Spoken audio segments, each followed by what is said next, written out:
están ansiosos. Cada uno tratan de vincularse de la manera posible para escuchar la radio. Y él, sorteando todos los obstáculos, logró el enlace necesario. Señor Eduardo Sartelli, ¿cómo le va? Buen día. Buen día, ¿cómo andan? Bien. Acá hace un ratito algunos habían propuesto ir a buscarlo porque imaginaron que al tercer día podría resucitar entre los muertos y dijeron, bueno, ya que estamos en fecha, vamos a buscarlo a Sartelli. Y los sartelianos ya encaminaban su viaje a la cueva para encontrarlo, pero bueno, lo encontramos nosotros antes. Sí, antes que Lázaro, lo más probable es que yo cumpla con el precepto bíblico de descansar el séptimo día, ¿no? Pero la de Lázaro no la veo. No, usted está más para el descanso del séptimo día. Me parece perfecto. Me parece perfecto. Bueno, ya vamos a tener oportunidad en todo caso. No, me preguntaban acá temprano algunos sartelianos, ¿hay posibilidad de que antes de cerrar el año lo tengamos de cuerpo presente aquí en los estudios de la radio? Sí, hay posibilidad, sí. Bueno. En este momento, la Sartelli por el mango está al rojo vivo, hay una cantidad enorme de oyentes que están ahí del otro lado, así que podemos advertir, no sé si la semana próxima, antes de el último lunes del año. Sí, si se puede, creo que yo hasta ahora no tengo nada que lo impida, que el próximo lunes estamos por ahí, sí. Bien, bueno, ahora voy a hablar con Rosana para ver que me dé la confirmación, porque me dijo que es la encargada de todo esto para que nada falle. Me dijo, soy la encargada para que nada falle. Le dije, no me extraña, Rosana, me dijo. Bueno, listo. Entonces, no sé que detrás de todo gran hombre hay una mujer más inteligente que no se lleva las palmas por culpa del afán de figuración masculina. Yo voy a aplaudir a ella porque hizo posible esta comunicación, así que todos van a agradecerle el gran trabajo estructurado para que puedas estar al aire, y la semana que viene te tendremos entonces aquí en vivo en el programa para cerrar el año. Un año que cierra, pero arranca una nueva era, ¿no? Bueno, ahí, antes de terminar con el tema anterior, es un año plagado de un montón de cosas. Uno de los temas más importantes que anda dando vueltas es el tema del feminismo, la lucha de las mujeres, etcétera, que el tío Alberto esquivó al mejor estilo Messi, con una gambeta corta y rápida.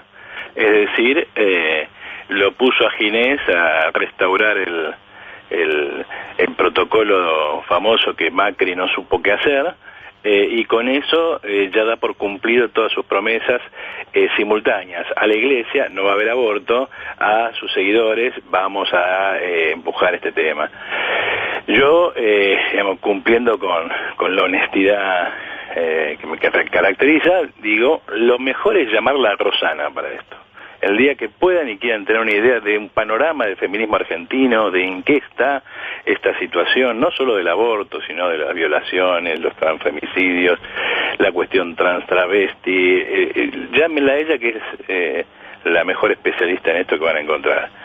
Dicho esto, no dejo de tirar la patadita, ¿no? Efectivamente, se discute hoy qué hizo Alberto, y los que más lo discuten son los propios albertistas. ¿Qué hizo Alberto? ¿Reanudó el gradualismo mauricista o inició una terapia de shock? Las aguas están divididas. Para algunos economistas que corrían a Macri por derecha, lo de Alberto es más macrismo, ¿no? Y elementos para eso hay. Después vamos a desarrollar esta idea. Para los bonistas, sobre todo los extranjeros, para las autoridades de Fondo Monetario, para mucha otra gente que difícilmente fuera aceptada en la cofradía kirchnerista, el tío Alberto está llevando adelante una terapia de shock más que interesante.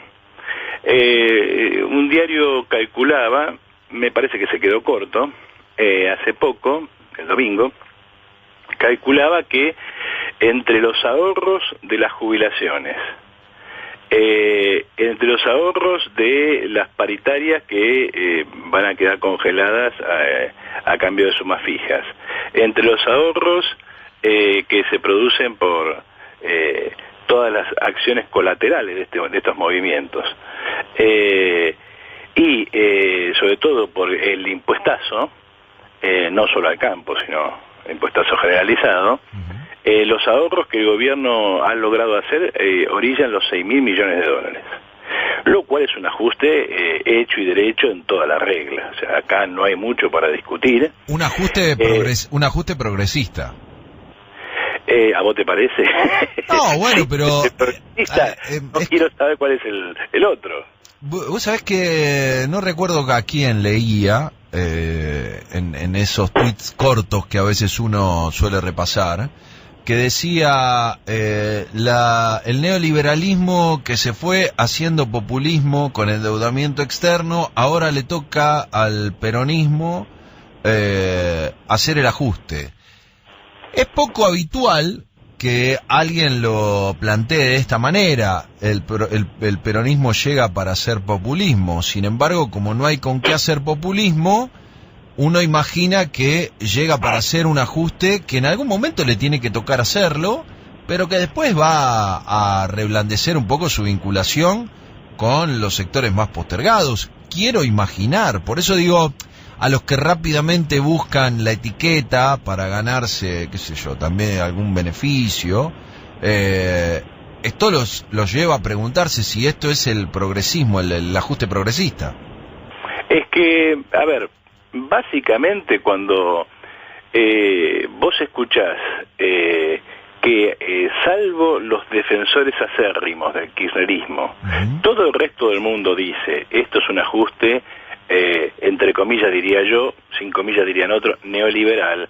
Es decir, cuando desde Cúneo hasta Del Caño, pasando por el Fondo Monetario y las autoridades norteamericanas dicen, este es un ajuste, y lo califican según les guste. Es decir, para Cúneo, un nacionalista de derecha similfacho, que anhela un peronismo de Perón, que no se sabe exactamente qué es, pero que normalmente es una especie de populismo bien de derecha, esto es cualquier cosa menos peronismo, y esto es un ajuste neoliberal. Basta escuchar el editorial que hizo el mismo día donde se anunció el ajuste. Hay que ver la posición del Fondo Monetario también, hay que ver la posición de las autoridades norteamericanas también, y todos te van a decir lo mismo.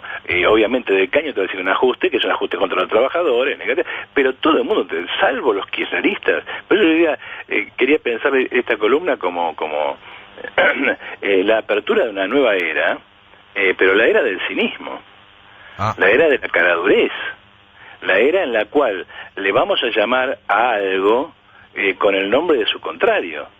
Lo que es sorprendente es cómo han quedado colgados de la brocha todo el mundo kirchnerista que apostaba al tío Alberto, y que ahora se encuentran con un ajuste que es más bravo que cualquier cosa que haya hecho Macri. Porque Macri, vos podés decir, ajustó con las tarifas, lo que vos quieras, pero a Macri no se le ocurrió bajar las jubilaciones de esta manera. A Macri no se le ocurrió hacer la gran López Murphy. O sea, están tratando de disfrazarla, pero esta es una baja de sueldo generalizada. La única diferencia entre López Murphy y el tío Alberto es que el tío Alberto, siendo peronista, tiene una mano mucha más dúctil. Y bueno, entonces estaba pensando, en algún momento el economista Calvo prácticamente lo anticipaba y fue tapa de página 12, ¿no? Que lo que más convenía era la victoria de Alberto para que terminara ajustando como solo el peronismo puede ajustar, digo, aleccionando a los propios y, digamos, haciéndolos promover la lógica épica, ¿no? Lo que estamos haciendo es épico, estamos salvando a la patria. Mira, yo llamo, perdóname que haga un chivo para otro medio. Por favor. Pero yo llamo a los que escuchan, a los oyentes, a revisar en La Nación Más una entrevista que le hace una periodista que ahora no recuerdo, al corresponsal de La Nación en Nueva York. Ajá.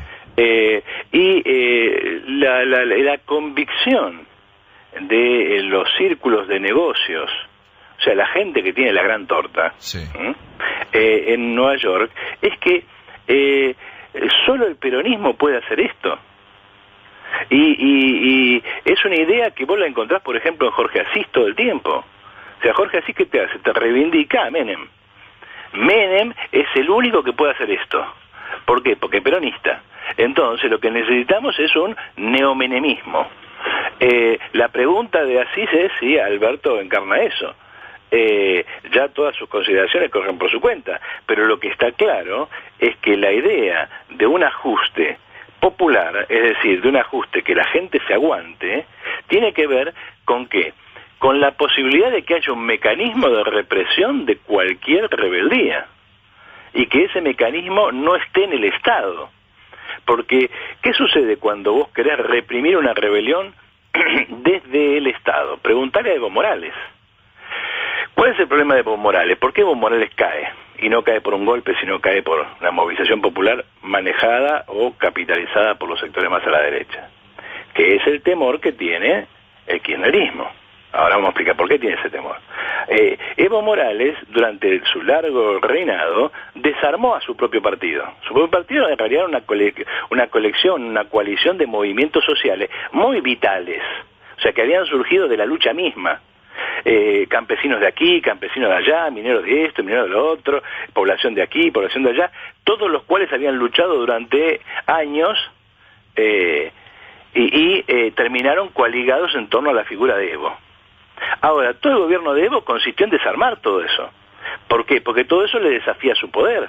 Y entonces, como buen bonapartista, como buen populista, se diría en un término no técnico, pero más popular, fue desarmando a todos sus opositores, como hizo Perón con la CGT en su momento, que terminó siendo manejada por un camionero desconocido. Entonces, cuando vos desarmás todo eso, lo mismo que hizo Cristina, ¿cuál es el problema? Que cuando vos precisas que eso reaccione y te defienda, no tenés nada. Se te fue todo, o está pasivo. Conclusión, vas a tener que apelar al Estado.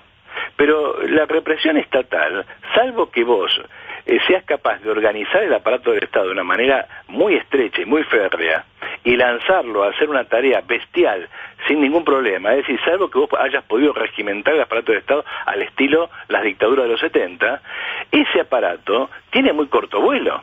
Vos fíjate el general Calimán, el que se supone que le dijo a Evo renuncie, o le sugirió renunciar. El tipo cumplió con un precepto constitucional. Le preguntaron qué hay que hacer y el tipo contestó de esa manera. ¿Por qué contestó de esa manera? Porque ya había pasado que a los generales que se habían metido en intentos golpistas, después van a juicio. Y el tipo no se quería jugar. Pero si el tipo era de Evo Morales, está bien, pero Evo desarmó todo eso. Lo que no hizo Maduro. Maduro mantiene un aparato férreamente controlado. Entonces, ahí, ¿qué sucede ahora con el peronismo? Y bueno, el peronismo es ese aparato. Si vos tenés ese aparato más o menos funcionando, aceitado, en estado dinámico, y no lo desarmaste, no lo adormeciste, entonces cuando haya algún problema, son ellos los que te van a salir a responder. Ellos te van a cubrir. Y por lo tanto, si el asunto no es tan grave, esa cobertura actúa como un colchón entre las masas que se rebelan y el Estado. Es decir, la represión pasa por ahí al medio. Por eso, insisto, es muy importante leer un libro del compañero Fabián Adari llamado La Triple K, que es un libro en el cual se muestra cómo la represión del kirchnerismo pasa más por fuera del Estado que por dentro. Porque cuando vos llegas al punto de tener que usar el Estado, quedaste desnudo. Y entonces, o vas con todo, o tarde o temprano te voltean. Y eso es lo que le pasó a Evo, y ese es el temor que tiene Alberto y los kirchneristas. ¿Por qué? Porque están aplicando un ajuste. Hasta ahora, Alberto, como buen peronista, tiene un instrumento que no tenía Macri, a saber, ese colchón llamado aparato peronista, que te va a controlar todo, mientras pueda.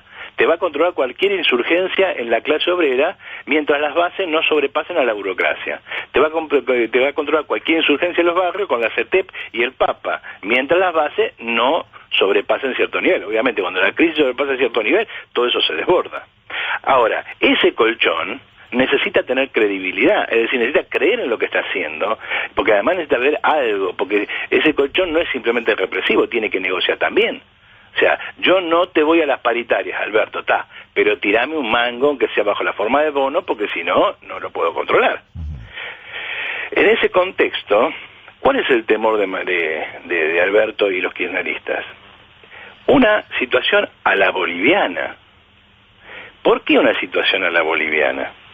Por una razón sencilla. Pues fíjate qué pasó en Chile. En Chile el Estado sale a reprimir, el Estado difícilmente se quiebra, aunque Piñera, digamos, difícilmente pueda ganar ninguna elección, y en el medio, entre Piñera y las masas, no hay nada. ¿Por qué? Porque el pinochetismo destruyó todo tipo de organización social, entonces no existe allá algo parecido a ese colchón llamado peronismo. Claro. Entonces es las masas y el Estado. Acá, el colchón llamado peronismo puede controlar la situación hasta cierto punto. Ahora, vos fíjate cómo terminaron las elecciones. Fíjate qué cosa sorprendente. ¿Quién hizo campaña desde el llano? ¿Quién hizo campaña pueblo por pueblo? ¿Quién hizo campaña juntando masas en la calle?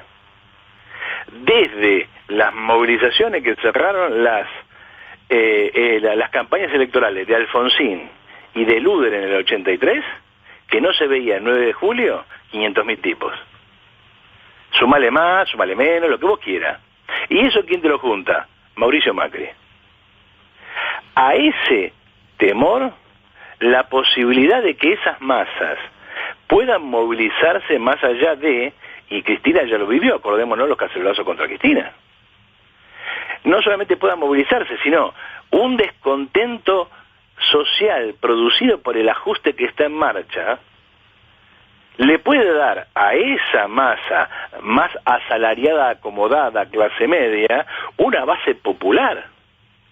Y eso ya lo vivimos, eso se llama 2001, asambleas populares, piquete. Ese es el temor que tiene Alberto. Entonces, por ahora están tratando de disfrazarlo y el aparato peronista cumple su función. Es decir, es capaz de contener el ajuste. Es decir, tírame un bonito. Luego fíjate cómo estamos en la era del cinismo más extremo. Acabamos de sumergir en la base de la pirámide jubilatoria a varios millones de personas, por la vía de aumentar la mínima y no aumentarles a eso, sino solo en el porcentaje que corresponde a quedar no por debajo de la mínima. A ese ajuste brutal le suman otros. Ahora, todo esto económicamente no cierra. Esto no cierra económicamente. Es muy sencillo de ver. Y es un ajuste que no va a ningún lado. Y esa es toda la discusión. 6.000 millones de dólares es una parva de plata. Pero 6.000 millones de dólares para el monto que hay que levantar es nada. Tenés que ir al fondo y tenés que pedirle al fondo que convenza a los acreedores de que no quieran cobrar. Es decir, un default acordado. Porque ¿en qué consiste la salida uruguaya? En un default acordado. Yo hago como que no es que no te quiero pagar, sino que ahora no te tengo que pagar, y vos hacés como que no es que yo no te puedo pagar, sino que vos aceptás cobrar dentro de 2 años. ¿Entendés? Entonces, en ese esquema, si vos vas a ese esquema, vas a aflojar una parte del asunto, pero el resto del asunto lo tenés. Entonces, en ese contexto vamos a ver al peronismo actuar a la manera clásica, es decir, a contener el ajuste. Mucha gente cree que el peronismo es simplemente el populismo del momento del dar. Es decir, el peronismo es el momento en el que hay algo para dar y vamos y lo damos. Y se olvida de que el peronismo es las dos cosas. El primer gobierno de Perón fue una cosa. El segundo gobierno de Perón estuvo lleno de huelgas, de represión, de ajustes y hasta de masacres. El tercer gobierno de Perón, ni te cuento, arrancó con el pacto social. Y ese pacto social fue acompañado de que ¿cuál era la contracara del pacto social? O sea, el elemento necesario del pacto social, un reforzamiento tremendo de la burocracia sindical, de ahí el peso que adquiere gente como Rucci y compañía, con estatutos sindicales que virtualmente blindaban a la burocracia de cualquier oposición, y por otro lado, una represión encubierta bajo la forma de represión privada, es decir, la AAA. Eso también es el peronismo. De la misma manera que Chávez es el momento de tenemos plata, la repartimos para armar un aparato político y contener una situación, pero después se nos acaba la plata y viene el palo. Entonces, la idea de que el peronismo solo asume para repartir no es cierta. El peronismo asume para controlar una situación política. Así de sencillo. Controlar esa situación política, todo dependerá de si hay plata o no hay plata. Néstor tuvo, y entonces pasa al momento progresista. Cristina se le acabó y la manejó. La manejó para dejárselo a Mauricio. Mauricio hizo lo que pretendía hacer, creía que debía recomponer las tarifas, organizar variables y desarmar el bonapartismo, pero no fue tonto, no dijo, este balurdo me lo como todo yo. No, apeló a la deuda y en nombre de la deuda dijo, esto pasa a otro. Si la deuda me alcanza, pasará a mí, porque si la deuda... si yo puedo pedir deuda hasta el momento antes de las elecciones y mantener esta situación, gano caminando.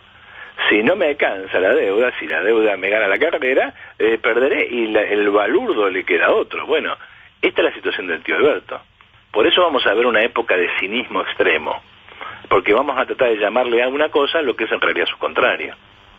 De eso estamos hablando.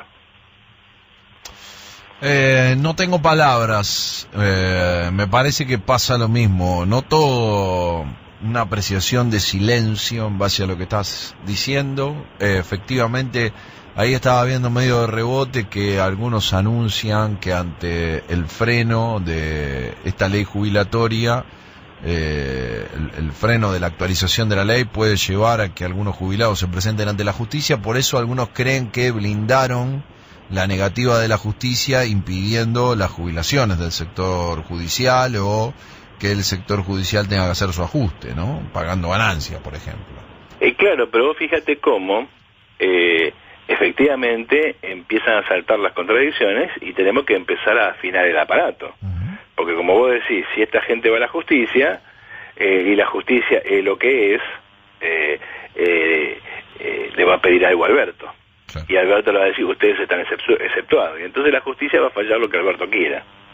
O no va a fallar, que es lo más probable. Es decir, que los juicios se posterguen como ya sucedió. Se prolongan, claro. Se prolongan. Dentro de, digamos, en el 2038 te pago. Un jubilado con 70 años, 80 años, anda a cobrar. La otra es, vos fíjate que también se retrocedió en relación a las jubilaciones del sector de la docencia y del sector científico-técnico. El de la docencia tiene una explicación bastante clara. Yasky y compañía son gente kirchnerista pura y saben que con esto no pueden controlar su gremio. Y el gremio docente es muy importante por muchas razones. Primero, porque tiene muchísimos afiliados, porque abarca todo el país, porque es población muy educada, y por otro lado, porque la docencia está medio como blindada moralmente. ¿Cómo no le vas a pagar a los maestros? Por otro lado, vos pensás que esto hay que defenderlo. Y los principales responsables de defender esto son aquellos que tienen que hablar todos los días. Y un maestro es como un periodista para 30 pibes. O sea, todos los días está en el aula hablando. Sí. Mucha gente se enoja cuando yo comparo a los policías con los docentes. Pero desde el punto de vista de la burguesía, la función del docente es educar como burgués a los alumnos de clase obrera. Es decir, la función del docente desde el punto de vista de la burguesía, para eso se les paga, es reprimir la conciencia de clase.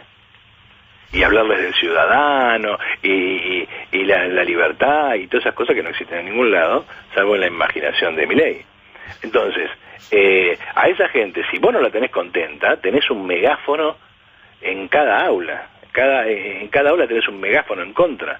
El rol ideológico de los docentes es muy importante. Hay que tenerlos contentos. Vos fíjate el rol que jugaron los docentes en la debacle de Macri. ¿Sí? Ahora, lo mismo sucede con el aparato científico-técnico. ¿Quién va a decir que está bien sacarle plata a la ciencia? Todo el mundo imagina la ciencia con el futuro y que la ciencia es una solución para la Argentina y cosas por el estilo. Luego sacarle plata a la ciencia, y claro, en este país no vamos a ningún lado porque se pone plata en cualquier lado, pero a los científicos lo dejan en la calle. La imagen más clara de esa, ¿cuál es? Más folclórica. Cavallo mandando a lavar los platos a los científicos. Bueno, nadie quiere vivir semejante situación, menos cuando el sistema científico está muy movilizado políticamente por el ajuste que viene desde el 2012, o sea, desde Cristina, y por otro lado, viene movilizado porque ahí están las principales cabezas ideológicas del kirchnerismo, sobre todo las que manejan el ala izquierda, ese discurso feminista queer, el discurso de la diversidad, de la tolerancia, del respeto, de la no discriminación, un discurso completamente vacío, pero que tiene mucha potencia. Por lo tanto, a esa gente hay que tenerla contenta. ¿A quién vamos a joder? Vamos a joder al jubilado que no puede hablar.